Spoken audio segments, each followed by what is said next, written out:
Hey, this is Matt. Once again, welcome back to another video. And this is a request for Ryan. Thank you so much for that. For those interested in requesting any type of videos, whether it be a topic, reaction, commentary, whatever the case may be, feel free to send it either directly to my PayPal. I do have a Cash App as well. Links are down below in the info box. I'll get to it as soon as I can. But this is for Rugrats in Paris, which the first film came out in 1998, made over $100 million in the US alone. Huge hit, so of course they really wanted to get a sequel out as soon as they can, so two years later you had this. And it was another hit, not as big, but still it cost $30 million and made about $76 million in the US, so still a pretty good profit. Now, in this film, pretty much there is a place overseas, as the title suggests, in Paris, Euro Reptar, so their version of Euro Disney, and this Reptar robot is broken down. So Tommy's dad, Stu, has been called to go over there and fix it, so he brings his family, among other people. Now, a big gist of the plot is the character of Chucky, which I believe this was the last time that Christine Cavanaugh played the voice of Chucky, because I think she retired, I guess, in 2001, give or take. But Chucky is definitely the main focus. And I thought it had some good heart to it, because it's the deal of he doesn't have a mom. His mom died at childbirth. Fairly early on, there's a wedding going on, and the DJ, which is Casey Kasem, actually, the original voice of Shaggy from Scooby-Doo, did the top 40 countdown. Was it top 40? I think, yeah, he did the music countdown for many, many years. He has an appearance in this. I'm like, yeah, good job, Dick. Whoever was the DJ's like, okay, kids dance with their moms. It's like, oh, now everybody has a mom, dude. Should have said dance with their parent. But nowadays, you probably get sued for that. No, seriously. I mean, with the way people are, I wouldn't be surprised. But, the Chucky's dad kind of looks around, and Chucky himself looks around, and they kind of hug each other. So one thing leads to another, they all go overseas, and one thing leads to another, they meet our villain, which is Susan Sarandon. Now, Susan Sarandon wants to be an upper echelon boss, and Mako, a.k.a. Mako, who was the wizard in Conan the Destroyer, he was someone Jess Speakman knew in The Perfect Weapon, he was the voice of Splinter in the 2007 Ninja Turtles movie, the CGI one, did a lot of stuff. I was surprised he was in this. He's saying, listen, my successor must have the heart of a child, must like children. And Susan Sarandon is the one kind of running the Reptar, Euro Reptar land. So one thing leads to another. She finds out by Angelica that Chucky's dad is, Chucky is single. Chucky's dad is single, I should say. If it was Chucky, that'd be a whole different movie. I don't know. Whole different movie. But Chucky's dad is single, so Sue Sarandon wants to hook up and get married to Chucky's dad in order to further her career, even though she doesn't really like kids at all. The kids eventually find this out, and they try to stop the wedding. That's kind of the plot of the movie.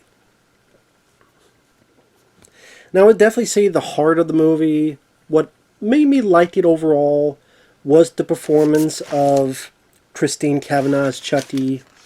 You really felt sorry for the kid about how he desperately wanted a new mommy and thought this was going to be the new hope for it. And at the end, with the innocence of these kids and how they look at things, they think that this Reptar land over the seas, part of the ride is a princess, so they think, oh, the princess will give me a mom, or the princess will be my new mom, and the next time I see the princess, I'm going to be real brave. It's easy to feel sorry for the Chucky character. It's easy to want to root for him. And that's definitely a big plus for it. And even when it gets to the songs, which I'm not really big in the songs in these type of movies, but it helps that one of them is voiced by Isaac Hayes. I forget the other person, but Isaac Hayes and someone does a song called Chutty Chan, where Chutty dreams that he's a brave guy, he's going to martial arts everybody that gets in his way, and the martial arts expert of Reptar Land. He's Chutty Chan.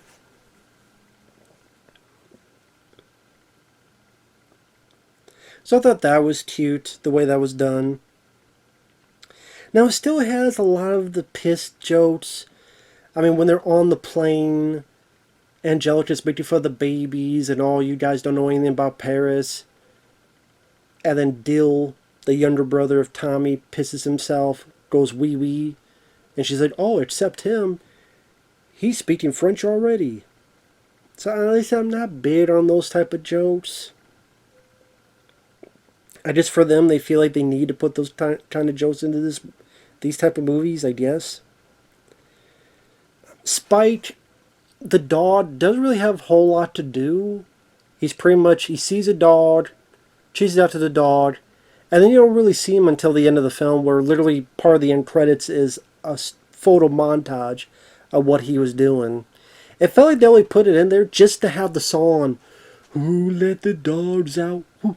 Which is, okay, if I did a list of the worst fucking songs of all time I've heard, that's near the top of the list. Or the songs I never want to hear again. Black Betty is one of them. Black Betty, blah, blah, blah, blah, Black Betty. I never want to hear that song again.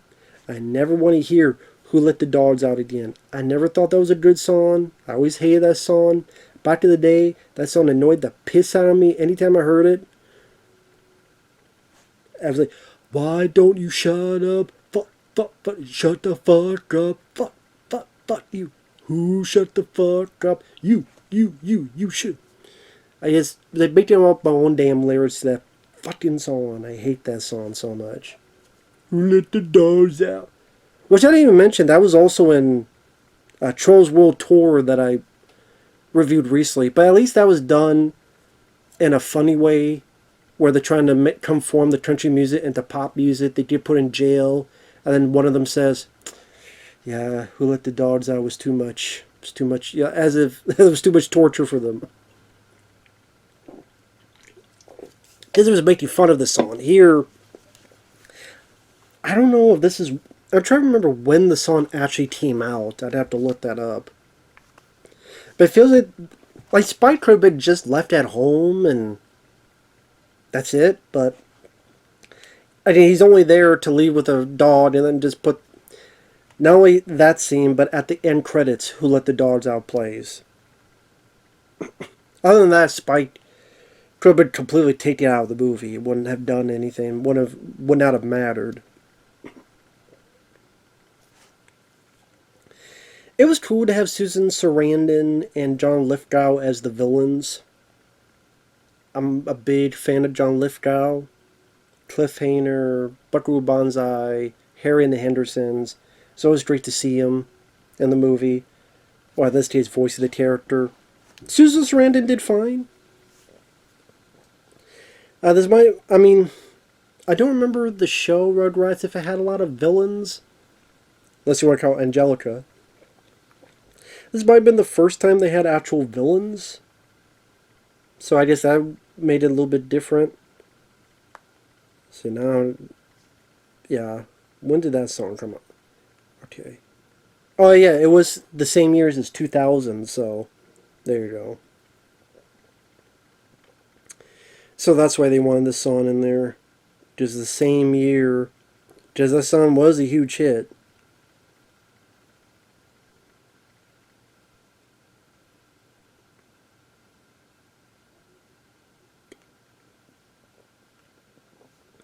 So okay, yeah, that's why they wanted that song. And then the movie. So there you go. Tommy and his younger brother Dill are pretty much put into the background in this, which was a bit disappointing because I thought that was such a good, strong asset of the first film. them bonding with each other, eventually becoming closer together as brothers. I thought that actually worked rather well in the first movie. So them being put in the back seat was a bit disappointing, but I did. There's more Chucky story, so it was nice to see him get a bit of time to shine, so to speak. I mean, I wouldn't really say I found a whole lot funny in the movie, or I found a lot of jokes funny. Again, the way that the characters interact, the way the babies, how innocent they are, saying certain words the wrong way. There's definitely still that sense of innocence to it. I'll probably say I still like the first one more because I like the environment more in the woods. I thought that made it a bit more dynamic, and with the way you utilize the camera work, and I don't know, just the whole setting, I just was more intriguing backdrop for the characters, where they're on their own and trying to figure out how to survive, how to get out of this situation. Like I said, the best aspect is the stuff with Chucky and just how sad he just get and how depressed he just get. And to give credit, they actually give Angelica a bit of a soul in this, which I don't remember how often she did on the show, but in the movies, I didn't really see much of that in the last one. But in this one, she actually does feel sorry for Chucky and then fesses up to what happened. That she kind of gave Susan Sarandon's theater the idea so that she could get out of trouble. In the finale, there's some fun action where the kids commandeer this big reptar robot that Tommy's dad Stu had fixed. And it's also a nice bit of character point for Chucky to finally showcase some bravery, finally showcase that he's going to do this to help his dad and also help himself, and for so often being looked at as a coward, looked at as being scaredy cat, it's nice to see him get a bit of strength in his character. Definitely a nice cheer-worthy moment. And you did a bit of action where John Lithgow is in another robot, and you did a little bit of giant robot action. And some funny antics, like being on top of the Eiffel Tower and sliding down. You see the Reptar's robot's legs and arms extend to slide down and not fall on its ass. And then Chucky finally be able to use it correctly and defeat the John Lithgow's robot. Definitely some fun stuff to be had there. I would say like other parts of the family, like Stu, like I said, Tommy and Dill were not used a whole lot. Definitely more Chucky's movie. Like I said, it was nice to hear Susan Sarandon and John Lithgow as the voices of the villains. The animation is still fine. I would say the camera work, I just felt a bit more dynamic feel to it in the first one. I think just the whole Paris setting, nothing against Paris, I've never been to Paris, but just didn't seem as exotic or as exciting to me as other locations. That's just me though. I know it introduces another character who will eventually be the wife character to Chucky's dad, who will eventually be Chucky's new mom. Because she does come back in the third movie, Rugrats Go Wild. So I would assume she'd be on the show.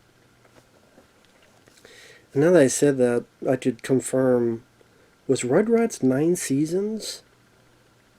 I remember saying that, but I'm like, well, let me confirm. Yeah, 9 seasons. It was 1991. Long time for a show. How many episodes was it? Just to confirm. 172 episodes. 1991 to 2004. So there you go.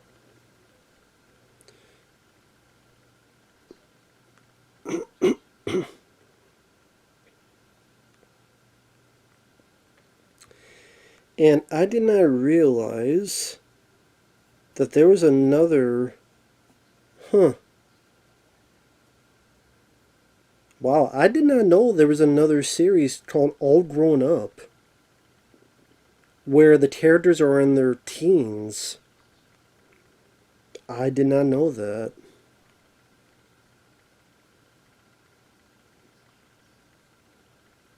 And then there's a reboot in 2021 on Paramount Plus.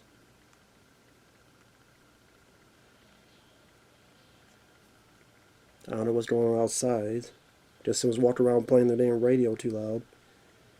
Series was removed from Paramount Plus as part of a strategic decision to focus on content with mass global appeal. It was removed in March 2024. So yeah, apparently it was a reboot in 2021. I didn't even know that. So, learn something new every day. So there you go. But yeah, I just wanted to check that out. Yeah, Kira, which would be Chucky's new stepmom, introduced in this. I would say overall, I mean, some people like this the best of the three. Some people consider this the best. I can understand that if you look at Chucky, the whole thing with his wanting a mom, and there's some nice heart. I thought the performance by Christine Cavanaugh definitely elevated that role and definitely gave you nice, heartwarming moments. I did like that you really felt sorry for the character. Then the action with the robot stuff is fun. Fun for the kids. Nicely animated. I don't know why, the story for some reason reminded me of Addams Family Values, which I know makes no sense, but I guess just the evil woman trying to get married to the guy for nefarious reasons. Although there's plenty of movies that did that, so I don't know why I went to Addams Family Values out of all of them. I don't know why. I think that aspect just wasn't as interesting to me. Oh, she wants to marry the guy. It's like, oh, okay, whatever. I preferred the story in the first one more. But, like I said, having Susan Sarandon and John Lithgow voice the villains definitely helped with that. I always thought it was weird that they referenced R-rated movies. Like in the first one, they referenced Indiana Jones, which is understandable. But here they reference The Godfather and A Few Good Men. Like, literally the way it opens is them going up to Angelica and she's acting like she's the Godfather, but they call her the Bob Father. And then that's repeated at the end, only as Chucky pretending to be the Godfather. And then, was it Phil or like one of them references, like, you can't handle the truth. It's always interesting when you watch movies or TV shows that are obviously meant for kids, 5, 7, 8 year olds. And there's plenty I've seen that I've enjoyed as well that have done that. But it's always interesting that they reference. It's obviously there for the adults because that's the tough thing with making these kind of films. Is that you want to do it for the kids because for the most part that's the intended audience. But at times they want to throw stuff in there that will pass over the kids, but the parents will hopefully get a chuckle and a laugh out of.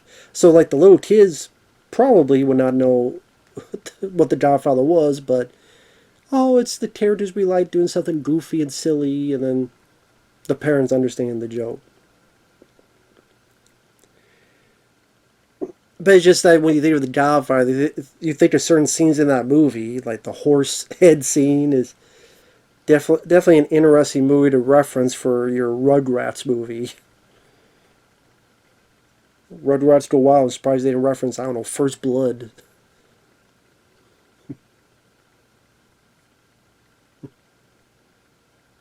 Don't push, I'll give you a pinky promise you won't believe. Give me your finger. Give me your finger. But anyway, yeah, Rugrats in Paris was fun for what it needed to be. Thanks for watching. We'll see you guys later. Bye bye.